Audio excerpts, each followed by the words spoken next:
Yo gengs, kembali lagi di channelnya Sang Pewaris Leluhur Official bersama gua.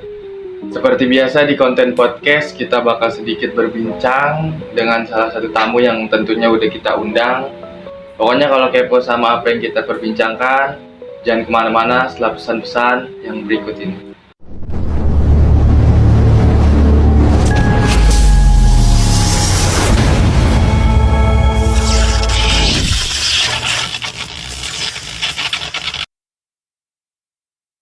Oke guys, masih di sini masih sama kayak kemarin bersama host papan bawah kalian. Kali ini tanpa basa-basi langsung aja kita tanya-tanya ke narasumber yang tentunya sudah kita undang. Mungkin kita perkenalan dulu nih buat abang di sebelah. Mungkin siapa namanya bang?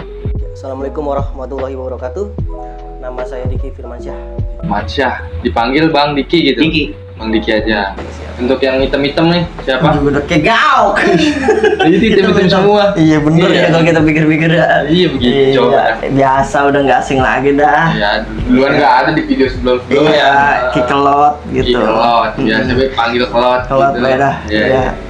Untuk kabar masing-masing gimana? Alhamdulillah. Sehat ya. Baik, sehat. Oke, langsung aja tanpa basa-basi kita ke pertanyaan pertama nih.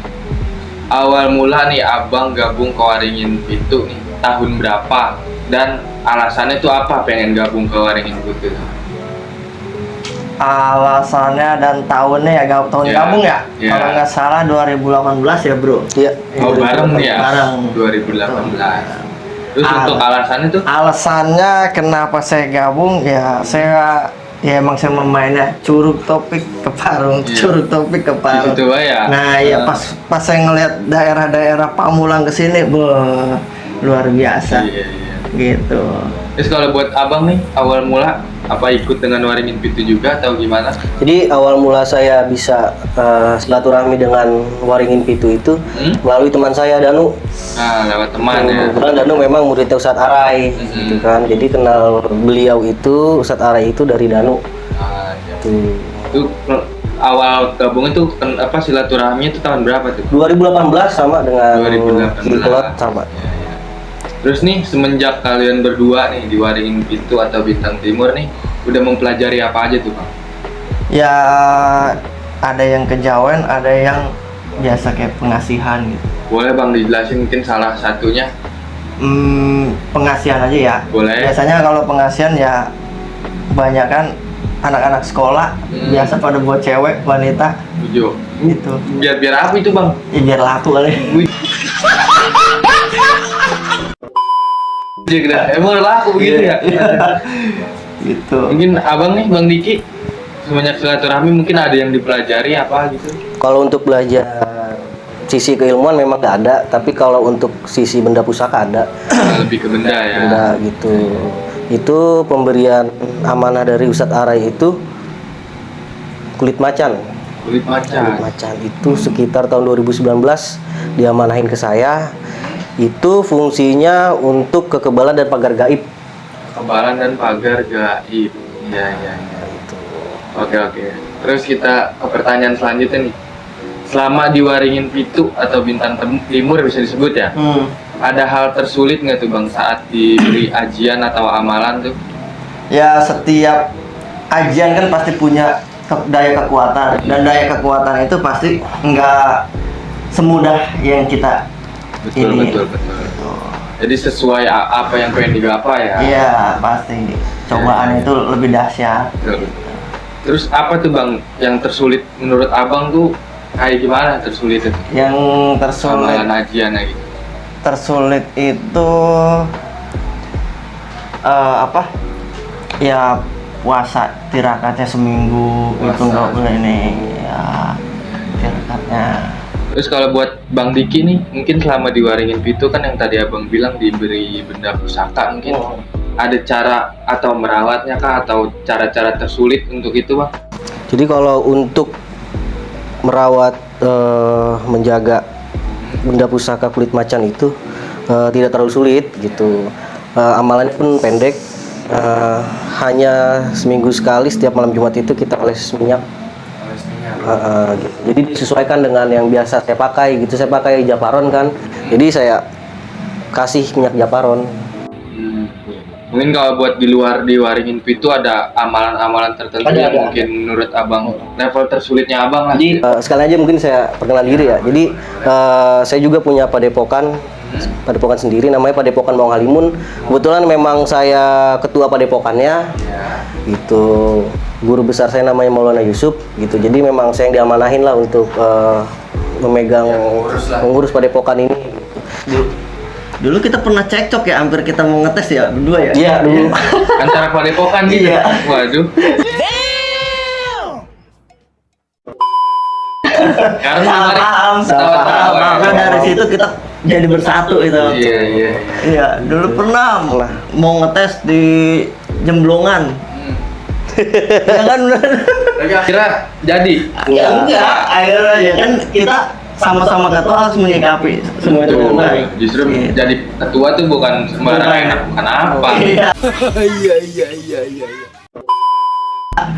Tuh jadi kalau untuk pribadi saya gitu ya, keilmuan yang saya pelajarin gitu, hal tersulit itu ada dua. Apa tuh, boleh tuh? Pertama itu pada saat saya belajarnya, itu saya 40 hari, 40 malam itu dari jam 12 siang sampai jam 4 sore itu saya wiridan nggak boleh putus. Malamnya jam 12 malam sampai jam 4 pagi saya nggak boleh putus selama 40 hari. Makanya Pak, rutin 40 hari 40 malam. Jadi dari jam 12 siang sampai jam 4 sore, malamnya jam 12 malam sampai jam 4 pagi. Itu 40 hari 40 malam. Dan yang kedua yang paling sulit itu menurut saya ya, bagi saya pribadi gitu ya, Hampura ini ya, itu adalah menjaga amanah dari guru saya. Saya pergunakan ilmu ini untuk apa sih? Gitu. Karena memang saya janji untuk menjaga diri sendiri, keluarga maupun teman-teman saya, rekan-rekan saya yang ada di luar padepokan gitu. Jadi kadang orang juga kalau udah punya istilahnya pegangan atau ilmu kadang sesumbar aja gitu ya. Iya. Ya kan pastinya kalau orang yang baru punya ilmu itu kan pastinya busung dada, arogan. ya kuncinya sih kita istiqomah aja. Semangat kita di awal, di tengah sampai saat ini harus sama, nggak boleh turun. Kalau bisa harus naik semangat kita itu. Oke, mungkin itu ya sedikit cerita dari dua abang-abang ini di level tersulit dalam mengamalkan ilmu ya. Iya. Oke, kita langsung ke pertanyaan nih, sesuai judul nih ya. Ini mungkin abang berdua kan betul nih teman seangkatannya Kata. Jadi kita juga pengen klarifikasi ke penonton, kan takutnya kita dikira settingan atau gimana. Ada fotonya mungkin tadi ditunjukin. Ada ya? itu, ada foto. Ada nanti Berarti benar lah, langsung klarifikasi dari teman seangkatannya Kata bang ya. Betul. Terus nih buat Bang Kelot dan Bang Diki juga boleh nih. Mungkin boleh diceritain awal mula ketemu Kata tuh kapan dan bagaimana tuh? Waktu kita di Kepung Hormas. Di Kepung Hormas. Boleh diceritain bang kronologinya? Kronologinya ya biasalah, namanya ini ada dua kubu kan saling menjatuhkan. Nah dari situ nah akhirnya ketua Hormas itu ngomong ke laporan. Nah namanya sama ribut paling resep kali ya. Apalagi dia pikir dia itu bener gitu. Ternyata itu kan cuma karangan yang si ketuanya itu. Akhirnya pada datang tuh kurang lebih hampir 200 orang. Abang posisi ada berapa orang? 7 orang. Nih sama ini. 200. Jadi saya dengan Danu yang jaga di depan pintu, nahan. Jadi Kelot sama Katak itu dan kawan-kawan 5 orang lagi di dalam rumah, karena memang ada perempuan 3 orang, 2 dewasa, 1 anak kecil kan. Kita udah bagi tugas gitu. Alat untuk perang juga udah siap. Jadi mempersiapkan. Iya gitu. Hal terburuk udah kita siapkan. Cuman kita kan posisinya kita bertahan. Kalau nggak kita tidak diserang ya kita tidak menyerang gitu. Kalau kita dicolek baru kita colek gitu. Tuh. Nah terus pertanyaan selanjutnya mungkin nih buat versinya Bang Kelot sama Bang Diki. Setelah sekian lama kan di Waringin Pitu kan kenal Katak. Katak tuh orang seperti apa sih bang? Katak itu asik. Asik ya? Iya, dia selalu curhat kalau dia tuh kayak gimana. Dia selalu curhat. Dia sering minum darah kobra, minum nyali makan nyali kobra, dia suka curhat. Sebenarnya orangnya tuh friendly gitu Iya, dia asik orangnya, ketawa dah pokoknya dia. Itu. Terus kalau buat Bang Diki nih mungkin kan kenal Katak tuh, kira Bang Diki tuh seperti apa orangnya? Dia kalau dengan sesama teman gitu ya, memang asik, nggak ada masalah ini itu, memang dia teman yang asik untuk bercerita gitu. Kita sharing, dia sharing balik gitu kan. Ya dia teman yang asik gitu, nggak pernah ada masalah sama sekali. Dia selalu care sama temen. Kita ribut di mana pas segala macem, dia dateng. Udah ada masalah di sini nih, dateng. Sejak awal. Iya. Tuh. Kita kembali ke pertanyaan personal nih Bang ya. Mungkin ada pengalaman atau momen nih yang nggak dilupain saat mungkin pas belajar di Padepokan Waringin Pitu nih Bang, boleh Bang? Pengalaman apa tuh? Pengalaman ya? Waktu itu pernah ada salah satu murid. Ya dia itu pengen buat namanya dites. Waktu itu kita dikasih gelang manakib. Ya.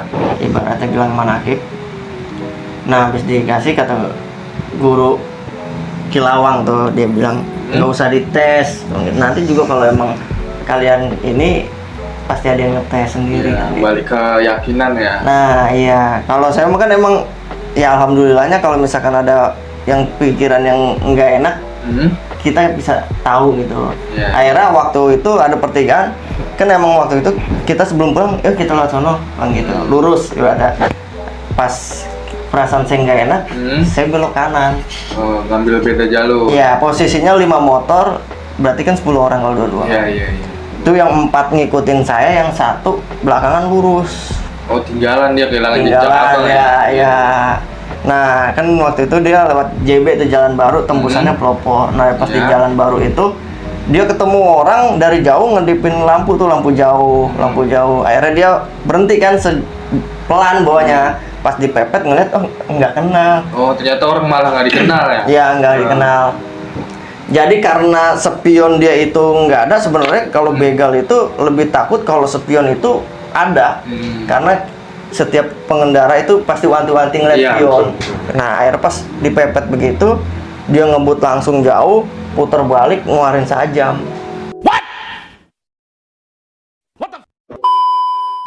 Celurit. Itu. Terus kelanjutannya tuh?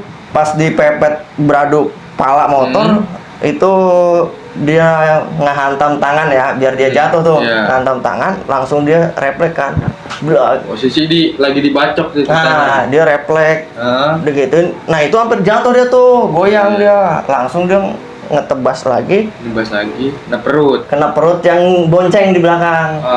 Berarti dua-duanya kena nih ya? Ya, dua-duanya kena. Nah, nggak lama abis nebas itu dia jatuh. Yang ngebacoknya jatuh lagi? Jatuh asli motor.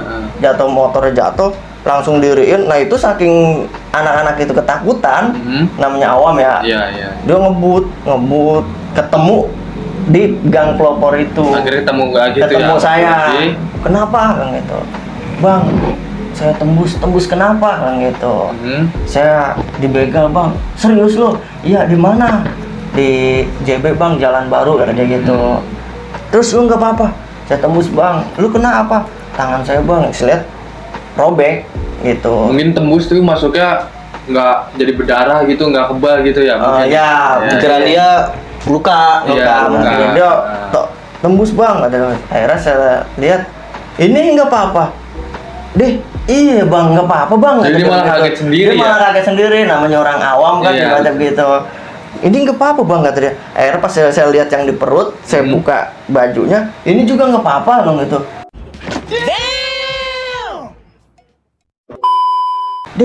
Iya, kata abang kalau misalkan tembus kita panas dingin, Bang, kata dia begitu. Ya panas dingin juga kalau tembus darah keluar tuh kan, makin banyak darah keluar kan kita kehabisan darah. Betul. Panas dingin tuh apa segala macam seperti itu. Ini nggak apa-apa. Akhirnya waduh, Bang, mana di tempat sana ada orang lagi pacaran lagi, Bang. Saya ngeri, Bang, dia. Akhirnya dia sendiri tuh yang nyusulin berdua. Jadi makin pede malah makin pede ya. Makanya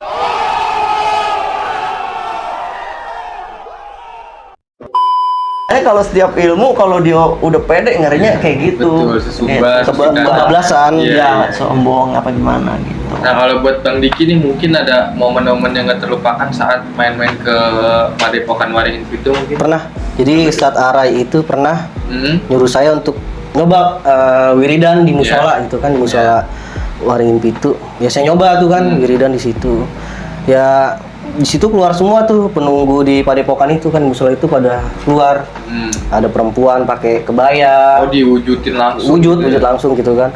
Terus sosok tinggi hitam yang biasa dipanggil Jabrik ya, Brik. Biasa dipanggil Jabrik. Biasanya si kembar. Tuh, dan macam-macam lah gitu. Kalau disebutin satu persatu, waduh panjang banget. Gitu kan. Nah, jadi sebelum saya wiridan malam itu saya sholat isya dulu nih. Gitu kan, saya sholat isya udah jam 10 malam, saya ngambil wudhu.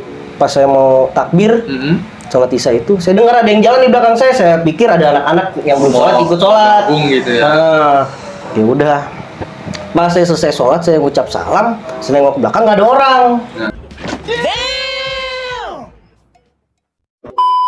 Lalu? Nah ya kan nggak ada orang tuh. Cuma saya nggak cerita ke Ustadz Arai, malamnya itu saya wiridan, disitulah keluar semua. Nah salah satu yang ikut sholat itu yang sosok tinggi hitam itu yang namanya yang biasa dipanggil Jabrik di sana. Itu yang ikut saya sholat. Iya. Tuh. Kayak kalau bahasa halusnya kayak perkenalan lah gitu. Iya. Nah, kalau momen atau cerita di luar Waringin Pitu nih Bang, yang gak terlupakan apa tuh Bang? Di luar Waringin Pitu Ya. yang ketika kita udah punya itu ya. Iya. Saya ditesnya ketika waktu itu saya ulang tahun.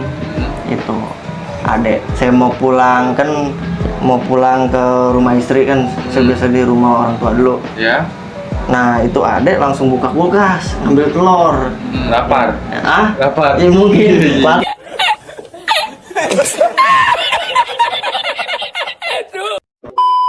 Dia masak meja Iya. Nah akhirnya dia ngambil telur, dia sambil lari tuh nggak bilang mati lu, kata dia begitu.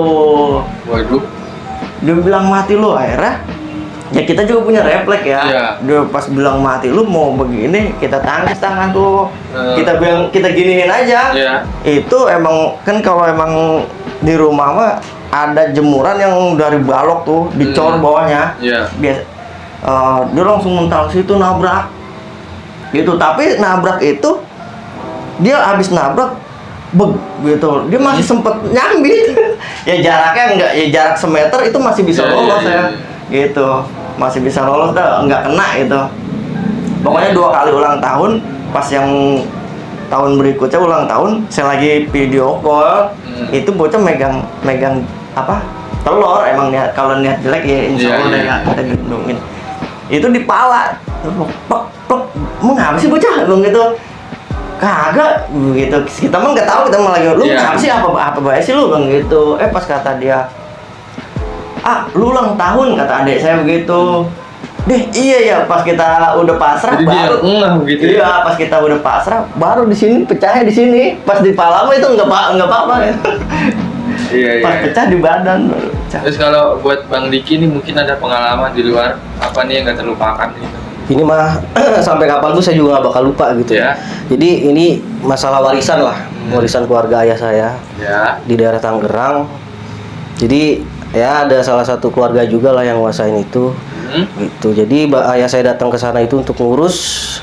Ayah saya digeletakin uang 20 juta, disuruh mundur, nggak usah ngurusin warisan ini. Cuman ayah saya nggak mau karena kan ayah saya itu anak laki-laki yang ada di sini, yang lain kan pada di Jawa, di Sumatera. Ayah saya nggak mau karena emang amanah. Ayah saya dipercaya untuk ngurus. Karena ayah saya nggak mau itu, nerima duit itu, ayah saya pulang. Dalam perjalanan itu ayah saya berasa seperti ada yang ngikutin, bau kemenyan gitu, dari Tangerang sampai ke rumah. Pokoknya macem-macem. Nah posisi saya itu lagi wiridan. Habis sholat maghrib saya lagi wiridan. Jadi sebelum ayah saya nyampe rumah itu, tiba-tiba badan saya nggak enak gitu kan, sampai berat, sampai saya itu nyium sejadah lagi duduk sila. Itu sebelum saya jidat saya nyentuh sejadah itu rumah itu berasa gempa. Itu goyang segala macem, sampai jam dinding, lukisan apa segala macam itu, hordeng. Semua pada gerak-gerak gitu kan. Sampai saya nggak sadar gitu kan. Pas saya bangun, ayah saya yang ngetok-ngetok pintu, ketakutan gitu kan. gitu. Saya tanya sama ayah saya nih, ini ada terjadi kejadian seperti ini pasti ada sangkut pautnya nih, ada sebab Ya. gitu. Akhirnya saya cerita masalah warisan gini. Oke, saya bilang sama ayah saya kan, itu setelah saya dapat ijazah ya, udah lulus gitu Ya, kan. ya. Saya bilang sama ayah saya, ya kalau ada terjadi sesuatu kabarin Diki, kasih tahu gitu kan. Pada saat itu saya mau kerja di luar kota, kebetulan saya tinggal di luar kota tuh, Ya. tuh kan. Selang berapa bulan kemudian om saya ngasih tahu, kayaknya ayah kamu kena ini deh, kena santet deh, kena teluh. Kena guna-guna gitu Tuh, ya. itu badan ayah saya habis dalam 1 minggu tuh, kurus dari gemuk gitu kan. Akhirnya pas saya tanya baru cerita, itu ayah saya itu diserang sama genderuwo dari dalam, mulai di dalam mimpi sampai nyata. Waduh. Tuh, jadi yang ada di rumah itu ngeliat ayah saya itu dibanting. Cuman orang yang posisi yang ada di rumah itu nggak bisa ngeliat siapa Ya. yang banting ayah saya, yang lempar ayah saya gitu kan. Akhirnya saya coba obatin dari jauh, sembuh alhamdulillah. Dalam 1 minggu itu ayah saya balik lagi normal badannya, nggak ada kejadian gaib lagi. Ketiga itu saya yang diserang, habis. Jadi justru malah balik ke Bang Diki. Karena kan saya yang pasang badan untuk Iya. ayah saya kan. Jadi dukunnya itu cari tahu ini siapa nih, gitu kan. Akhirnya mungkin secara penerawangan dia, saya gitu kan yang bentengin ayah saya diserang tuh terakhir. Habis saya wiridan, saya tidur. Itu posisi tiba-tiba saya itu ada di dalam ruangan kecil, duduk di bangku. Iya. Itu tangan itu sebesar paha orang dewasa, lebih gede lagi tuh dari Tangan belakang. tuh? Iya, itu kukunya panjang. Kep saya begini. Dari depan itu tangan panjang itu sama posisi tangan yang itu nyerang dari depan itu ke leher saya, lidah saya itu di sini. Nyerang lewat mimpi gitu. Enggak, itu sukma saya diculik, Oh, iya. dibawa ke alam gaib gitu. Iya. Keluarlah itu dukunnya ada 3 orang sama orang yang nguasain warisan ini. Nah, si provokator. Nah, iya. Dia akhirnya di situ saya udah nggak bisa bersuara, nggak bisa apa karena ditekap gini kan, dari belakang, dari depan. Ada suara guru saya, Diki, baca surat Al-Falaq. Pada saat saya baca surat Al-Falaq dari ayat 1 sampai ke 3 itu tangan saya terasa panas, sudah ada tenaga dalam. Iya. Saya gedor lah itu. Jin beserta dukun-dukunnya tuh. Hah? Itu mereka teriak, wah, langsung dari belakang itu saya ditarik. Itu berasa saya Iya. emang benar-benar nyata. Itu saya melek itu seperti ke bawah, itu langsung saya masuk ke badan, langsung refleks bangun. Bukan bangun melek, bukan. Iya. Langsung duduk dari tempat tidur itu kan. Saya lanjutin, selesaiin baca surat Al-Falaq. Di situ saya baru istighfar kan. Nah, saya wiridan lagi. Di situ laudam saya pada datang ngasih tahu, Diki, kamu hati-hati. Ini kedepannya bakal lebih berat. Ya. Gitu. Gabungan ya. Karena itu yang nyerang itu 3 dukun sekaligus. 3 Kurang dukun. ya. Bertiga. Bang. Kita sendiri. Buat temennya. Nah, gitu kan. Saya sakit tuh selama 4 hari, leher saya nggak bisa ke atas, ke bawah, ke samping nggak bisa tuh. Akhirnya setelah sembuh saya datang ke rumah guru saya ngasih tahu, Baba, saya begini-begini nih, Mbak. Gitu kan, saya manggil guru saya Baba. Ya. Jawaban guru saya cuma satu. Lu belum muntah darah kan? Belum tumbang kan? Masih bisa bangun, masih bisa jalan kan? Bisa, Mbak. Ya udah, ngapain lu ngadu sama gua? Jadi guru saya itu didik saya, kalau lu masih bisa ngelawan, lu lawan. Kalau udah nggak bisa, sendiri ya sendirilah. kalau masih bisa sendiri. Kalau udah nggak bisa, baru kasih tahu. Alhamdulillah, karena pengalaman pertama kali dalam dunia kebatinan, dalam dunia gaib itu memang luar biasa. Gitu pengalaman saya, makanya setelah saya mengalami pengalaman itu, akhirnya saya lebih bijaksana dalam menggunakan amanah yang udah diberi guru saya lah. Gitu. Oke, mungkin itu beberapa sedikit cerita dari 2 abang-abang kita nih. Oke, kita ke pertanyaan selanjutnya nih. Kan belakangan ini mungkin lagi marak-maraknya kasus tawuran lagi nih, Bang ya. Di lingkungan pelajar susah nih, Bang. Respon Abang nih, ini respon versi Abang masing-masing nih ya. Tentang pelajar yang ikut tawuran gitu, khususnya yang udah punya pegangan lah gitu. Boleh, Bang? Ya. Gimana tuh? Gimana ya? Kita juga dengernya sedih. Kan sebenarnya harusnya jangan kayak gitu lah. Iya. Tapi kebanyakan kayak model dulunya ponakan saya atau apa, dia suka tawuran, ya alhamdulillah sekarang dia nggak suka. Karena apa? Saya buktiin di depan dia, saya gorok-gorok begini. Lu punya apa? Lu gitu. Lu nggak punya apa-apa kan? Nih, saya anuin itu. Gua aja punya kebal, gua nggak ngikut kayak gitu. Masih Gua ada nggak rasa mau. takut lah ya. Nah, ya akhirnya dari situ tuh dia ngedeketin saya. Sebenarnya pengen dia minta, ada yang pengen dipinta. Gara-gara abang tunjukin dia jadi malah pengen. Nah iya, akhirnya buat apa? Saya punya, Ono dia punya, dia biasa aja. Tetep kok dia masukin hobi dia masing-masing, main game tuh. Tidak sesumbaran lah. Nah iya, buat apa yang lu kayak gitu? Lu fokus sekolah aja kan gitu. Orang tua lu udah nyari duit buat lu sekolah. Nanti lu bakalan nyesel ketika lu udah lulus kayak gua. Tuh, Gitu. dimana susah nyari uang lah. Iya. Gitu ya. Gitu. Terus kalau buat Bang Diki nih, mungkin tanggapan atau respon buat anak pelajar yang suka ikut tawuran, apalagi kan khususnya punya pegangan. Boleh Bang, apa tuh? Kalau tanggapan saya gitu ya untuk anak-anak pelajar gitu khususnya yang sering tawuran, ya saya sih mohon, saya minta gitu sama kalian semua yang nonton di channel ini, kalau bisa jangan ikut tawuran lagi. Kasihan dengan orang tua, kedua orang tua kita susah-susah cari uang buat menyekolahkan kita dengan baik, tapi kitanya tidak pergunakan kesempatan itu dengan sebaik-baiknya. Jangan sampai menyesal di kemudian hari, rasanya itu lebih perih. Jangan Jangan gitu. dah. Sayangi diri kalian, sayangi kedua orang tua kalian gitu, sayangi keluarga kalian lah. Ya pokoknya namanya anak mah kita disuruh sekolah ya sekolah aja. Iya. Udah, Aja ya. gitu. Orang Intinya, tua pun nggak minta aneh. kecuali ada yang mengganggu kalian, malah kalian segala macam apalagi menghina orang tua kalian, jangan sekali-sekali kalian mundur. Itu pesan saya. Lawan aja. Lawan, kalau udah kalian diganggu, kalian udah minta maaf, udah kabur segala macam masih diganggu, Kalau boleh masih lawan. kalau masih bisa lari ya kita lari. Tapi kalau udah di kepung, udah gimana kita waktunya harus ngelawan ya kita lawan. Itu aja. Oke nih Bang, pertanyaan terakhir nih sekalian buat penutup. Pesan-pesan nih Bang buat mereka khususnya yang punya ilmu kebatinan nih Bang, boleh Bang? Luki, Silakan duluan. Dulu. Luki. Gua, oke. Siap. Dah bang. Jadi pesan saya gitu ya, untuk orang-orang di luar sana yang baru bisa ataupun sudah bisa lama, ini hampura gitu ya. Di luar sana masih banyak yang lebih Jauh. jauh Ya, lebih langit. di atas langit masih ada langit gitu ya. Ini hampura gitu sebelumnya. Jadi pesan saya ini kembali ke cerita ayah saya di Guna-Guna itu ya. Itu sebelum terjadi itu saya selalu merasa jumawa bahwasannya saya paling hebat, nggak ada lawannya. Bisa orang saya nggak pernah kena santet segala macam kok gitu. Ketika ayah saya kena, yang terakhir saya yang diserang gitu, hampir saya meninggal gitu kan.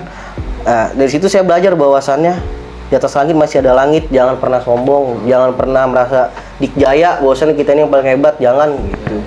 Jangan sampai nanti menyesal gitu. Alhamdulillahnya saya pada saat kejadian saya sadar itu saya tidak sampai kenapa-napa gitu kan. Gitu. Sampai kita mau ngetes dulu berdua ya. Iya itu kejadian luar biasa. Jadi musuh dong. Iya dulu. Waduh. Sampai kita bilang ya, mau adu apa nih, kebal, kebatinan, main santet apa gimana gitu. Dulu itu Tuh, cerita dulu. saksinya tuh jembatan Jemblongan tuh itu. Dulu mau ketemuan di situ. Cuman namanya kita ketua ya kita harus menyikapi dengan baik lah.